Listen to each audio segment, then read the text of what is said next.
y en este tutorial aprenderás: 1. ¿Qué es una electroválvula o válvula de solenoide? 2. ¿Cuáles son las partes de una electroválvula? 3. ¿Cómo funciona una electroválvula?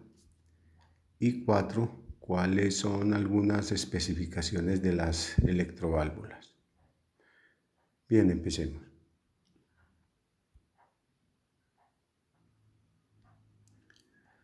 1. ¿Qué es una electroválvula o válvula de solenoide?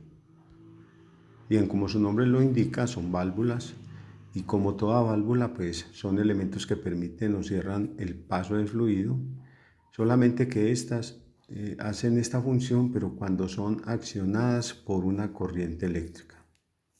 Solamente cuando eso sucede se conocen como electroválvulas o válvulas de solenoide.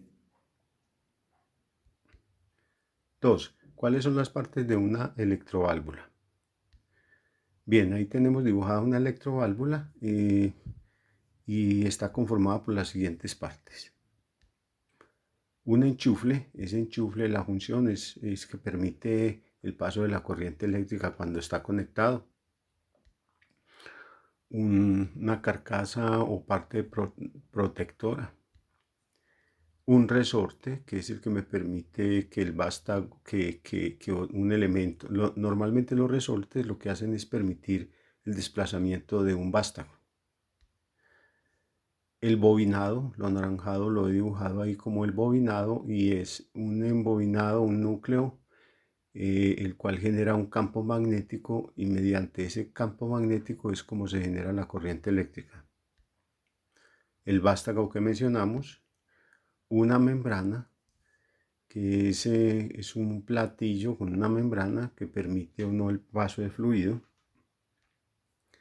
y el cuerpo de la electroválvula. Entonces podríamos mencionar entonces 7 partes. Recordemos, el enchufle, la función es permitir el paso de la corriente. 2. El protector es el que me protege, digámoslo así, el bobinado. 3. El resorte me permite o no el paso de fluido. Ese es el que me empuja, a la larga ese es el elemento que hace que se mueva el vástago. Bien, el vástago, que es el elemento que permite o no el paso. El bobinado, que es donde se genera la corriente eléctrica, el campo magnético que hace que funcione la electroválvula. La membrana, que es realmente un plato con membrana que permite luego el paso del fluido al ser accionado por el vástago. Y por último el cuerpo, que es la parte por donde va a circular el fluido.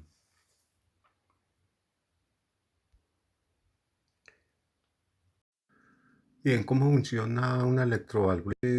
Primero que todo tenemos nuestra electroválvula. Esta vez la tenemos conectada a este sistema que tenemos aquí, que es un tubo. Ese tubo nos lleva a la parte del gas, de los quemadores. Este es un ejemplo referido a un calentador de paso. Muy bien. ¿Qué más tenemos? Tenemos la línea eléctrica. Pues hay que llevarle corriente eléctrica a la bobina para que actúe la electroválvula. Entonces hacemos una conexión eléctrica, esa que tengo ahí de morado. Esa va a ser mi conexión eléctrica. Y necesitamos un elemento que haga la conexión. Muy bien.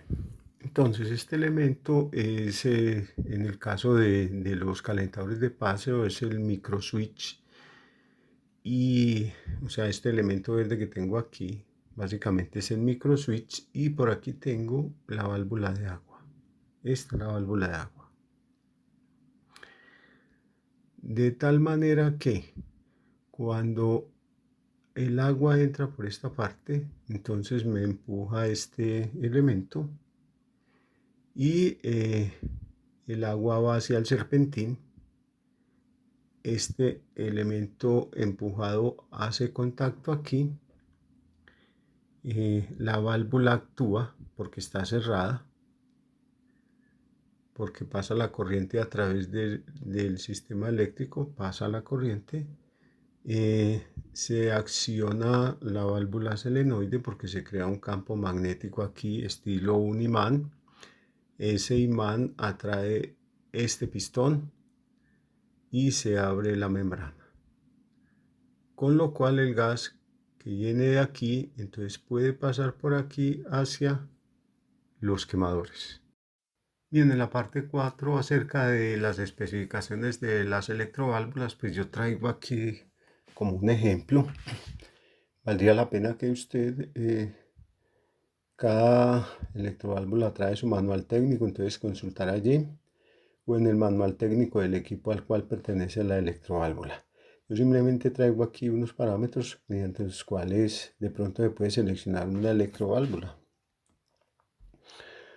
Les hablo de voltaje, 12 voltios, una electroválvula de 12 voltios.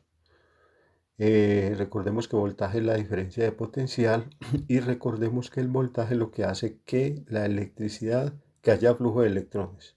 Es como el equivalente a la presión, que es la responsable de que haya flujo de fluidos.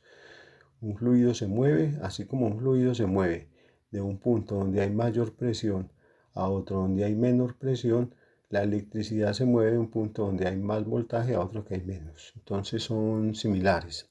El amperaje o la intensidad o el consumo de corriente de un amperio y presión entre 0.02 a 0.08 megapascales. Entonces, esos son, recordemos que son como los parámetros para que tenga una idea. 15 PSI son más o menos 101 megapascales, como para que tenga algo ahí de referencia. Bien, por último, en este sistema que tenemos como una gran conclusión, en ese sistema que tenemos allí, donde yo creo que ya puede distinguir las diferentes partes, podremos concluir. Bien, que la electroválvula no es más que una válvula accionada por corriente eléctrica, específicamente por cargas en movimiento de un campo magnético, que un campo magnético es similar a un imán, es lo mismo. Aquí hay que aclarar que cuando hay un campo eléctrico, el mero hecho, muy importante, el mero hecho de que haya una carga eléctrica en alguna parte, genera un campo eléctrico, pero para que haya un campo magnético, lo que ocurre con un imán para que se le familiarice con eso, entonces se necesita que las cargas estén en movimiento. Esas cargas en movimiento están en un imán. En el embobinado color naranja que le muestro, el color naranja que está ahí, le estoy mostrando, entonces a través de un rollo de tubo de alambre alrededor de un núcleo, o sea, de un tubo puede ser, se enrolla y eso genera, al conectarse con la corriente, eso me genera un campo magnético. Ese es el que acciona la electroválvula. Son muchas las aplicaciones de la electroválvula o válvula solenoide, neumática, para muchos procesos industriales. Yo traigo el caso aquí del calentador de paso. Y en este, pues básicamente de la parte izquierda, te recuerdo que esa es la válvula de gas, de la parte derecha la válvula del agua. Entonces, con la conexión de este punto verde amarillo, cuando conecto el punto verde amarillo a la corriente eléctrica debido al empuje de este elemento que a su vez es accionado por el agua, es la válvula del agua en un calentador de paso, entonces se genera que esto se levante, que ese vástago se levante porque se genera una corriente eléctrica aquí y que entonces haya flujo de gas hacia los quemadores. Recuerde que esta agua va hacia el serpentín en un calentador de paso y este gas va a los quemadores. Bien, espero que te haya servido este tutorial, espero comentarios. Agradezco que se suscriba al canal para seguir presentando tutoriales de este estilo. Espero que haya sido claro. Si se quiere suscribir, pues adelante. Somos una gran comunidad de más de 12.000 ya.